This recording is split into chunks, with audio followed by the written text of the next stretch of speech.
talk about the progression of OTAs, mini camp. Feel like things have been going well. Feel like we're moving in the right direction.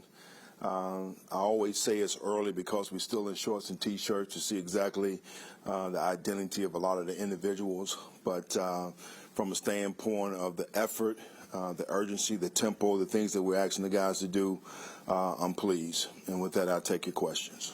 What percentage would you say the defense you've installed this spring, and then what's the process when they come back in the summer? I don't like really to get into numbers. As I stated last week, man, we're going to do whatever it takes to put the guys in position to be successful. And most importantly, we're going to do what they're able to do. And the guys that we have, that gives us the opportunity to be able to do a lot of things. So from a standpoint of percentage, I can't say that. We dealt with a lot of situational football.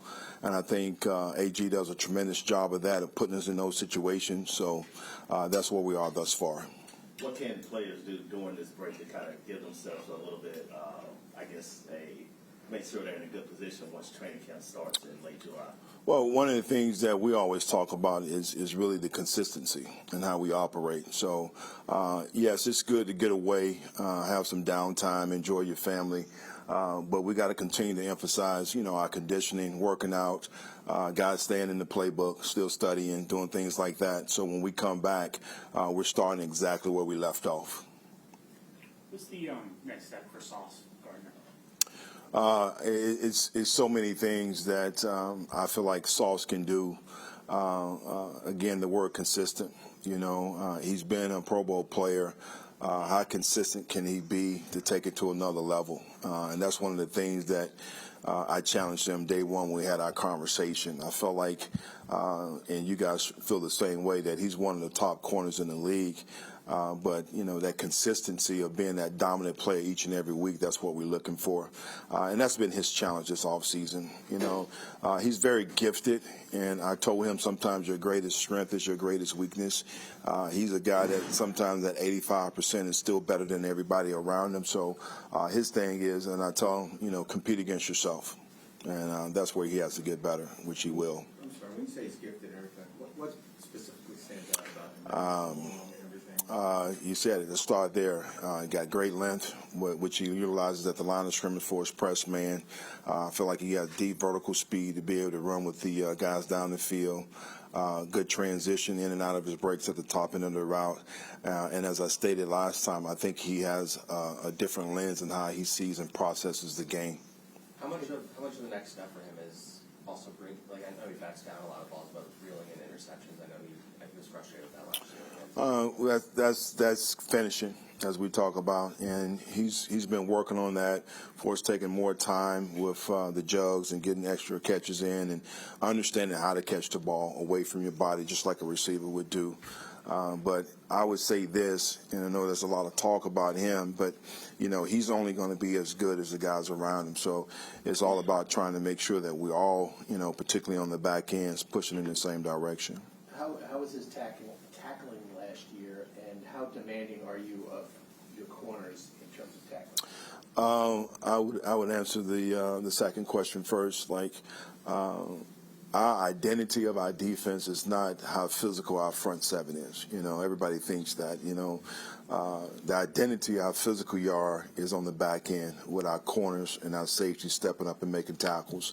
What I've seen on tape, and you can go all the way back to college, he's shown the level of toughness and the willingness to get it done, along with everybody else back there. So we all know in the league they're going to sit here and crack the support, whether it's the linebacker or the safety, and say my running back is better than your corner. So we understand and know that, and that's the tackle that we have to consistently make each and every week.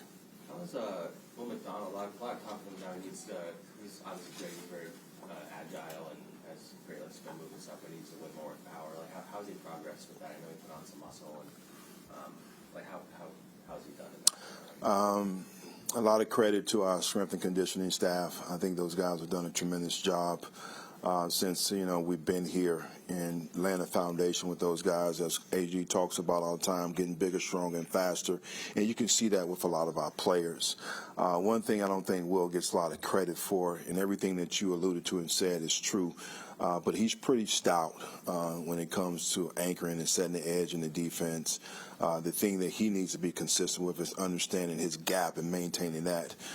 Getting these guys to understand there's 11 guys doing one job, and have trust in your teammate on the outside and the inside of you that they're going to be in their gap as well. So, yes, I'm pleased that he's putting on the mask, but I'm also happy that the fact that I've seen on tape and what I've seen thus far that he can set the edge in the run game.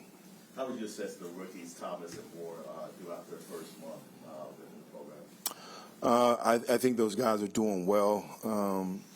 I think the number one thing that we talk about as a staff, it has yet to be too big for them. Those guys have stepped in, accepted the challenge, do a hell of a job when they're out there communicating and talking, staying ahead of the down, as I always talk about, for us understanding the formation and what we can get pre-snap to allow us to be able to check or rotate or whatever we have to do. And those guys compete. You saw one with AZ, I think last week, 2 weeks ago with Garrett, on the sideline in the end zone, knocking the ball down. So those guys are very competitive, and they fit our DNA. With tackling, I know you can work on dummies, things like that, but you don't tackle human beings even in training camp, in the most physical practices, put to the ground. Is it hard to teach tackling? Is it hard to make sure that the tackling is where it needs to be when you don't really do it until September 7th? Or preseason games, I guess, but, the starters might not be in there. Yeah, I think the mindset is there every day in how we finish. The physical part, as you mentioned, for us taking them to the ground is not there. But I think every day, and we talk about finishing in a dominant position with our knees bent, ready to encore, tagging off the ball carrier. So that repetition and process of it, I think you're getting, the tackling aspect there. But we will have some elements from talking to AG during training camp that we will, tackle, because I've always said it, and he talks about it as well. It's hard to ask the guys to do something in the game that you haven't put those guys in position in practice. Okay, a couple more. How does Jamie and Sherwood fit the defense from a size, speed standpoint? And also, I'm just wondering, I know he was a really good player.